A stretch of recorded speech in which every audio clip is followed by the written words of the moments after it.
What's up, everyone? It's Caddy with Money Investing. So markets here pushing higher a little bit, but more specifically, the Dow Jones rallying over 200 points. And that is very, very important because we continue to see this market broaden out a little bit, and that rotation out of tech over to some other parts of the market continues as well. So in this video, my goal is to break down everything that transpired today. There's a lot to unlock, and of course, give you a little bit of a guidance as to what's to come later this week, because we do have the earnings season again in full swing. Starting tomorrow, we're going to have a lot of companies reporting their numbers, as well as the FOMC meeting on Wednesday. So it's going to be very, very important for us to obviously keep in mind that the market has done really well in the last 6 months. And as I've mentioned in my previous videos, the next 6 months could be somewhat different, considering the sectors that do actually go higher and even the type of stocks that actually end up outperforming in the next 6 months. I hope you guys are doing great. As always, if you enjoyed this video, find it helpful, make sure that you drop a like. Don't forget to subscribe to the channel if you're just joining us for the first time. Link to our Discord and Patreon is going to be down below if you're interested in joining, and of course getting access to all the buy and sell alerts, options alerts, trade ideas. Everything's going to be included with a 16% annual discount that's available for a limited time. And of course, not to mention that we've got a brand new options course that currently is 50% off if you want to take advantage of that as well. The coupon code is going to be, quote, launch, and this will expire very, very soon. So if you want to take advantage of all the lectures, tutorials, educational videos, even spreadsheets, and really learn how to generate cash flow and income through selling options, this is going to be it. There's going to be a lot of detailed analysis and educational material that you can access. And again, you can also get the bundle, which includes all three: fundamental analysis, technical analysis, and options, all three disciplines in one single bundle. That's also 50% off currently at the moment. So both of those links are going to be down below. And of course, with our Patreon, you get access to a lot of private videos, including a video that I posted about a day ago, 17 growth stocks that I'm buying with my fair values on these companies as well. So this right here is the earnings calendar. So again, tomorrow we do have Verizon, GM, 3M. We've got General Electric, Spotify, and then Microsoft, Alphabet, which is Google, Visa, Snapchat, Teladoc, all reporting tomorrow, pre-market, after the markets close. And this right here is today's update. So Dow rises nearly 200 points, extends rally to 11 days for the longest winning streak in 6 years. Now, this was also one of the buy signals that was triggered in once in a 100 years, because again, the market doesn't, the Dow Jones, industrials, and transportation, those are sectors that don't necessarily see 9 days, 10 days, 11 days of consistent winning streaks. But the fact that they are definitely does suggest there's a lot of momentum and rotation taking place at the moment. So Dow Jones rallying almost 200 points.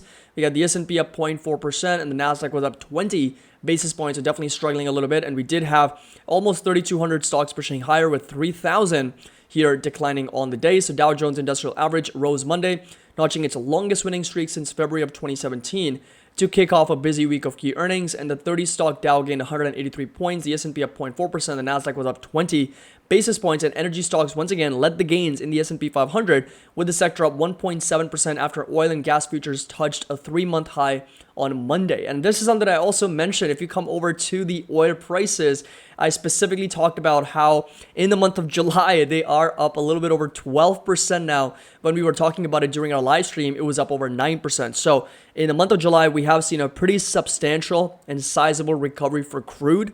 It's back over $78, $79 a barrel, and this will potentially put upwards pressure on inflation when the time comes, because, well, crude oil definitely does put a lot of impact on everything that we do, right? From inflation, goods and services, to oil prices around the world. It is really, really important indicator to watch for inflation.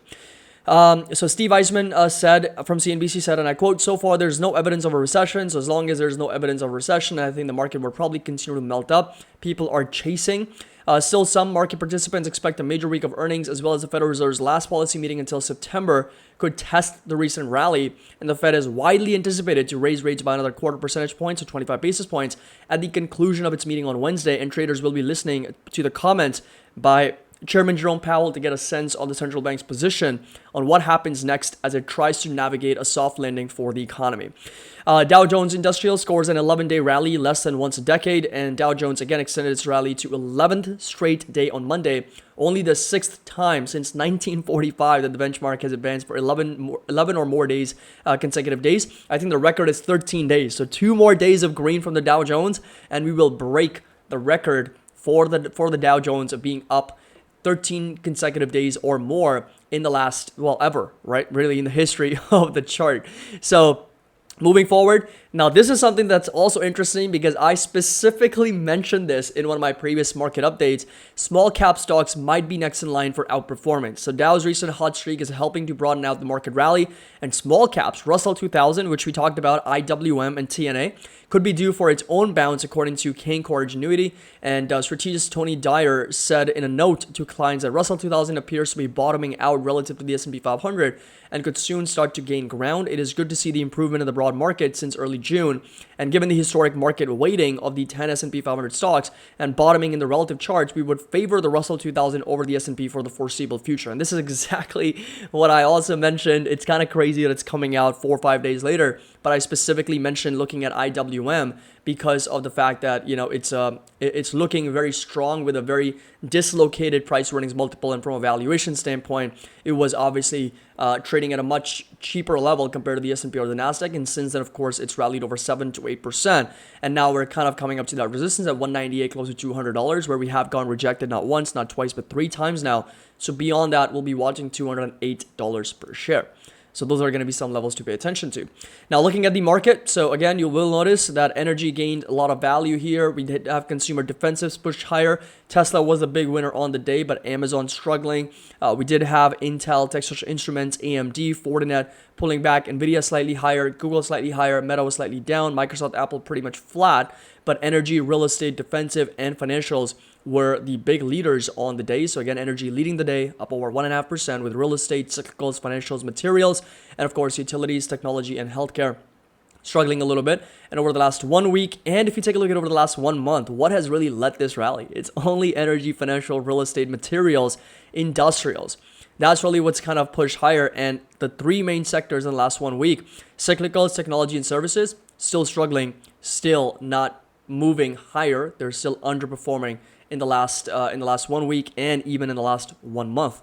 Oil prices, orange juice, wheat, natural gas pushing higher, with lumber prices and lean hogs pulling back, and Bitcoin also struggling a little bit under 30,000, and Ether just a little bit over 1,800 as well. Okay, so first things first, I want to be very clear in my assessment of the market, because some people oftentimes, comment because they can't understand exactly what I'm saying, and the message maybe gets lost in translation. So I'm going to be very clear, and I'm like I said in my previous videos, there's different drop parameters in the market. So what am I personally doing right now? As I mentioned, the S&P 500 valuation as a whole on aggregate at 19.5, 20 times earnings multiple is okay. That's what it is. It's okay. It's not cheap. It's not super expensive. Maybe it's trading at a little bit of a higher number compared to its 5-year, 10-year averages, but it is not a valuation where I would be going crazy. It's not a valuation where I drool over and look at, oh, there's a lot of deals out there. There's a lot of cheap valuations out there. No. So again, I want to be very clear, because for some reason, some people always like to comment that I'm FOMOing into this market, or I'm buying into this market. Join our Discord, figure out what I'm actually doing. I'm not buying. Ask our members. I'm not buying because the valuations are too high. They're high, and as I've mentioned this before, I like to get good deals. I want to buy prices that are below their intrinsic values. I want to buy stocks that are undervalued. I want to get cheap deals. Yes, I'm a cheapsteak. If that's what it takes, I am a cheapsteak. I want to get good deals. That's the whole idea when you're investing in the markets. You want to pay 50 cents for $1. And that's exactly why I wanted to put together a group of stocks, 17 stocks, core tech companies that I believe are going to be probably the best investments long term, are pretty much going to be shaping our future.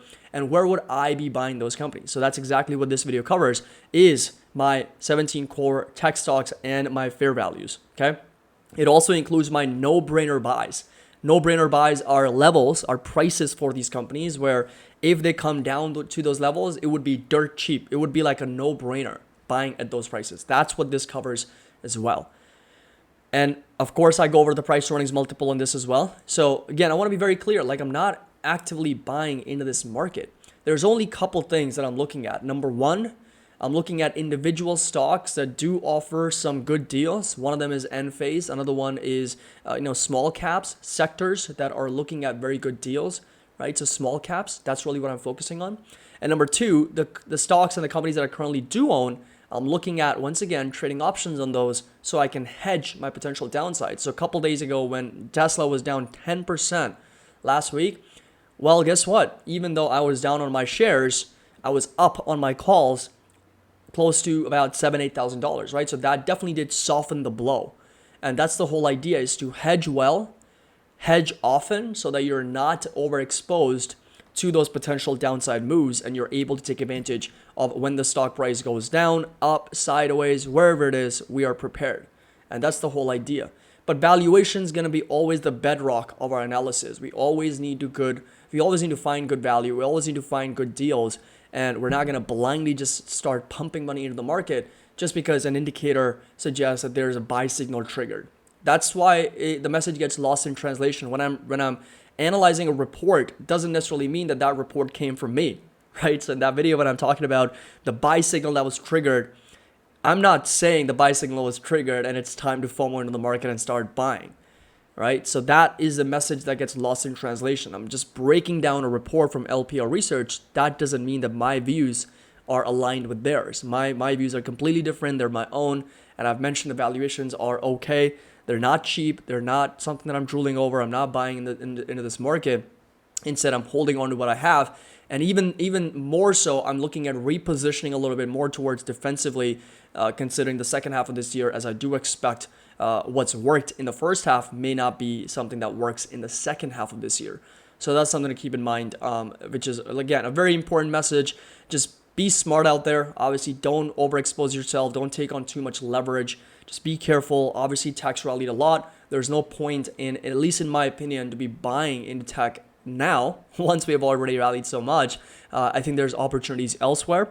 And I think the market positioning could change in the second half of this year from more aggressive risk on to a little bit more defensive, as I also do expect there's going to be a lag effect that takes place in the second half of this year with respect to interest rates that we have seen very, very strongly go higher, up over 525 basis points. Anyway, so going back over to the S&P 500 here, you'll notice that we are slightly higher, up over 40 basis points. So again, next resistance and target is going to be 46.23. And of course, that pullback and dip territory is going to be down to 44.50. That's going to be that support level to keep in mind for S&P, and resistance all the way up to 4,600. So that's going to be the level to watch. NASDAQ here, again, coming down to its dip level or this pullback level. So we have seen a little bit of a rotation. Again, you can kind of see that, right? NASDAQ, again, it's just so simple. It's just so easy to recognize. You can see the NASDAQ last 3 days. It's been selling off. The trend has been down. It's down 3.4%. Take a look at the Dow. Last 3 days, it has absolutely gone crazy. 2.75%. It's rallied a little bit over 1,000 points, pushing up to over 35,400. So rotation. That's what's taking place right now. And that's exactly one of the reasons why I am suggesting, at least for myself, is to be more defensive and reposition out of tech a little bit over to some other parts of the market because of what we're witnessing in terms of liquidity and what we have already witnessed based on the market movement for these tech stocks in the first 6 months. Now going over to Apple, again, you can see that we are getting a bit of a rejection at 194. So this right here is going to be that resistance level to watch, and that 21 EMA is going to be that level at close to 190. If we do get a bit of a breakdown here, 177 is going to be that support. You guys already know what my fair value is and where I would be interested in buying or selling puts. Amazon showing signs of weakness, so it finally broke down, almost 1% down below that 21 EMA. So things are not looking up. I'm going to be very honest from a technical standpoint, especially for the NASDAQ. Things are not looking up.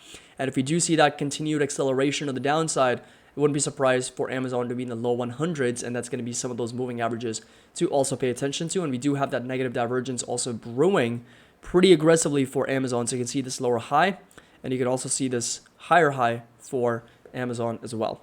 Talking a little bit about Tesla. And Tesla here on the day is getting bought up very quickly. So we did come down to as low as 250s. I was expecting more towards the 240s. This right here was at support, but we didn't quite come down to that level. Buyers stepped in once again, and resistance is going to be at 275. So this right here is going to be that level to watch next, all the way up to 312 to as much as 299 once again for Tesla moving forward. Talking about NVIDIA here, NVIDIA also starting to come down, perfectly validating and retesting its 21 EMA, so that's going to be the level to watch.